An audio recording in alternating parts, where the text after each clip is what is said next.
দুদিন রেস্ট নেওয়ার পরে আজকে তো আমার অবস্থা বেহাল। সকাল সকাল ঘুম থেকে উঠেই কিন্তু রান্না বসিয়ে দিয়েছিলাম, যেহেতু বরের আজকে ডিউটি আছে।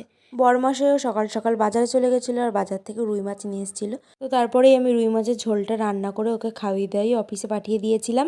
বর চলে যাওয়ার পরে আমি একদমই সময় পাইনি আজকে ভিডিও করার। তো তারপরেই আমি খাওয়া দাওয়া করে একটা জোরদার ঘুম দিয়ে নিয়েছিলাম, আর ঘুম থেকে উঠেই কিন্তু আমি রেডি হয়ে গেছি। আজকে ছিল আমাদের একটা বার্থডে ইনভিটেশন। তারপরেই বাড়ি থেকে বেরিয়ে পড়েছিলাম, বেরিয়ে কিন্তু একটাও টোটো পাচ্ছিলাম না।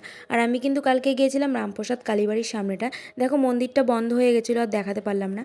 তারপরে আমি হাঁটতে হাঁটতে পৌঁছে গেলাম সহজপাঠ ক্যাফের সামনে। আমি মনে হয় সেই ব্যক্তি যে কিনা প্রথমবার সহজপাঠ ক্যাফেতে গেলাম, আর ক্যাফেটা কিন্তু প্রচণ্ড সুন্দর করে ডেকোরেশন করা ছিল। তারপরে শুরু হয়ে যায় বার্থডে সেলিব্রেশন, আর আমাকে দিয়ে দেয় কেক খেতে। কেক ঠেক খাওয়ার পরে শুরু হয়ে যায় গিফট আনবক্সিং। গিফট আনবক্সিং করার পরেই চলে গেলাম স্টার্টার খেতে। স্টার্টারে ছিল ফিশ ফিঙ্গার। তারপরে চলে আসে আমার বড়মশাই, আর আমরা কিন্তু ডিনার করতে বসে যাই। ডিনারে ছিল কিন্তু আজকে মাটন বিরিয়ানি। তো তারপরেই খাওয়া দাওয়া কমপ্লিট করে আমরা বেরিয়ে আসি।